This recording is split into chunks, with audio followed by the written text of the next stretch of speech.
Сәлем, сіз жаңғақ жайлы не білесіз? Мен сіздерге жаңғақтың адам денсаулығына пайдасы туралы айтатын боламын. Арнаға тіркеліп лайк басуды ұмытпаңыз. Видеоны соңына дейін көріп біздің жауап табу ойынымызға қатыса аласыз. Ендеше кеттік. Бүгінде табиғаттың өзгеше бір сыйы жаңғақ жемісінің де саудаға шығарылып жатқан шағы. Шымкент базарларында оның килосы қазір 900-1200 теңге аралығында сатылуда.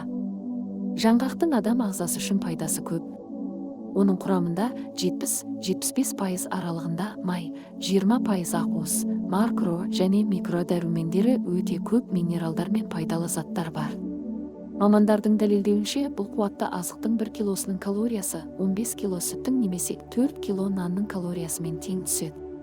Жаңғақ балаларға, жүкті әйелдерге, әлсіз, жүйкесі жұқарған, иммунитеті төмен, эндокриндік бездері бүлінген адамдарға, тамыр тарылуынан, жүрек ауруынан зардап шегетін жандарға пайдалы. Оны ішек құрттарын жоюда да қолдануға болады. Әйелдер мен ерлердің жыныстық жүйесі жұмысын реттеуде де жаңғақтың пайдасы зор. Жапырағы мен жаңғақтың толық піспей тұрғандағы сыртқы жасыл қабығынан, сондай-ақ ағаштың өз қабығы мен тамырынан алынған тұнба, сығындылар көптеген дерт түрлерінен емделуде қолданылады.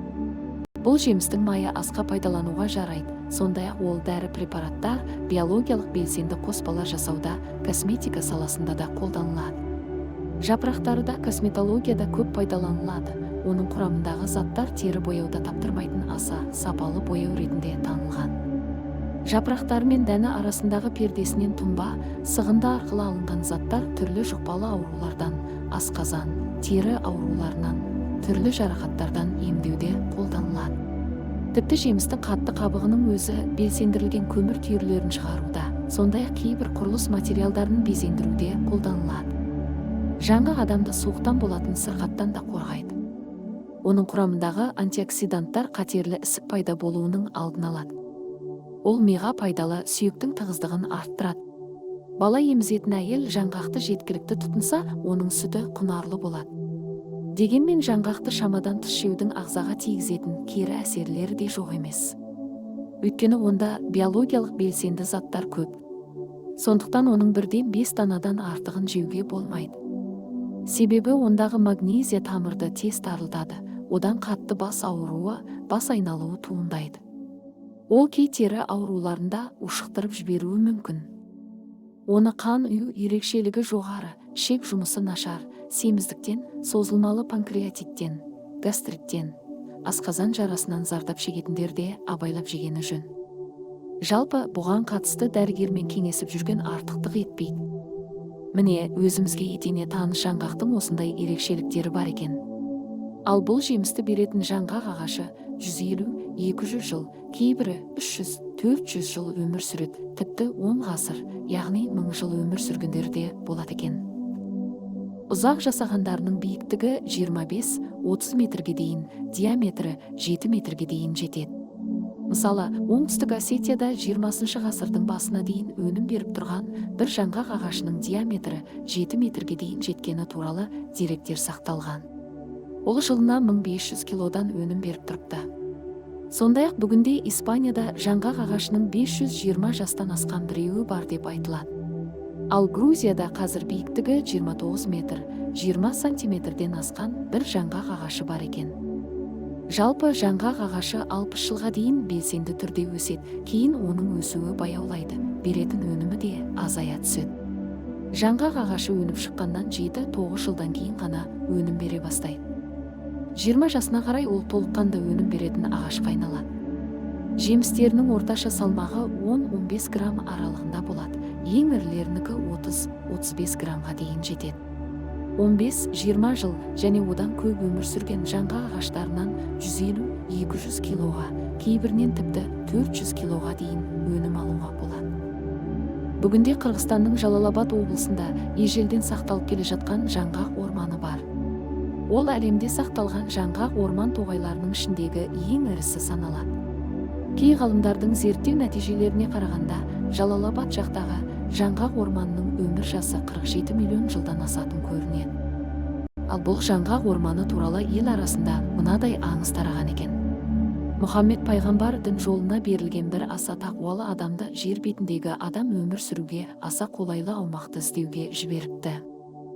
Сонда ол жапан даланы, орман тоғай, тау тасты кезіп жүріп Ферғана алқабындағы табиғаты өте әдемі, бірақ ағашы жоқ, осы жерді тауып пайғамбарға айтып барыпты. Пайғамбар оған ішінде жаңғақтың да дәні бар бірнеше жеміс тұқымдарын беріп жіберіпті. Әлгі адам сол тұқымдарды тау басында тұрып етектегі тау өзенінің төңірегіне шашып жіберген. Содан осы жаңғақ орманы, онымен қоса алма, алмұрт, алша сияқты жеміс ағаштары қаулап өсіп шыққан деседі. Арыстанбаб өзені алқабындағы бұл алып орман бүгінде 600 гектардан аса жерді алып жатыр. Оның 40 гектарында жаңғақ ағаштары өседі. Олардың ішінде бірнеше ғасыр өмір сүргендері де бар. Жыл сайын осы жаңғақ орманнан 1500 тонна өнім алынады екен. Сол төңіректегі Жалалабад, Ош өңірінен жаңғақты тонналап сататындардың шығуы осы себептен болса керек. Мысалы, бүгінде интернетте осы өңірлерден хабарлама бергендердің 20 тоннасы сатылады, 30 тоннасын көтерме бағасына беремін деген сияқты жарнамалары шығып жүр. Ал әлгі орманнан жыл сайын жиналып алынатын басқа жемістердің өнімі 5000 тоннадан асып жығылады екен. Ғалымдар арасында жаңғақтың бұл түрінің түпкі отаны қай аумақ екені туралы түбегейлі тұжырым жоқ. Ұлы жібек жолы арқылы қатынаған керуендермен келген болуы мүмкін деп айтылады. Біреулер оның отаны ретінде Иранды, енді біреулер Малайзияны, Грекияны атайды. Грекияны атайтын себебі кезінде ол бірқатар елдерге сол жақтан апарылған. Сол себепті қазір бұл жеміс грек жаңғағы деп аталады. Біздің жыл санауымызға дейінгі 329 жылы әйгілі қолбасшы Александр Македонский Орта Азия жерінен әскермен өз еліне қайтып бара жатқанда Ферғана алқабындағы осы жерге біраз аялдаған көрінеді. Сонда грек сарбаздары осы жаңғақтан елдеріне ала кетіпті, Грекияға жаңғақ солай барған дегенде сөз бар. Қалай болғанда да қырғыз ағайын жаңғақ әлемге біздің елден таралған деп мақтанса, онысын қисынсыз деп айту қиын сияқты. Өйткені Қырғызстандағыдай ежелден келе жатқан алып жаңғақ орманы қазіргі күндері бүкіл әлемде жоқ. Жоғарыда Қырғызстандағы жаңғақ орманына қатысты аңызды айттық. Сондай-ақ ол орманды кезінде елді жаудан қорғаған бір батырдың өсіргені туралы да аңыз айтылады екен. Ешкімге дес бермеген сол батырды жауға әйелі сатып, соның опасыздығы кесірінен қаза тауыпты дейді. Содан бері ол орман Арыстанбаб орманы деп аталады екен деседі. Ол жерде қаптаған жеміс ағаштарынан басқа табиғат таңғажайыптары да көп. Онда Әулие атаның атындағы мешіт, таудан құлап ағатын екі үлкен сарқырама, жұрт әулие деп кие тұтатын көл, 40 періште деп аталатын үңгір, тағы басқа жерлер бар. Сондықтан ол аумақ ұлттық қорыққа айналдырылған. Онда жыл сайын мыңдаған туристер барып, жаяу және атпен серуен құрып, табиғат аясында тынығып қайтады. Достар, жаңғақ ағашы туралы ақпарат алдыңыздар деген ойдамын. Енді менің мына сұрағыма жауап жаза кетсеңіз. Жаңғақ ағашы қай жерден шыққан деп ойлайсыз? Жауабын комментке жаза кетіңіз және каналға тіркеліп лайк басуды ұмытпаңыз. Келесі видеода жүздескенше.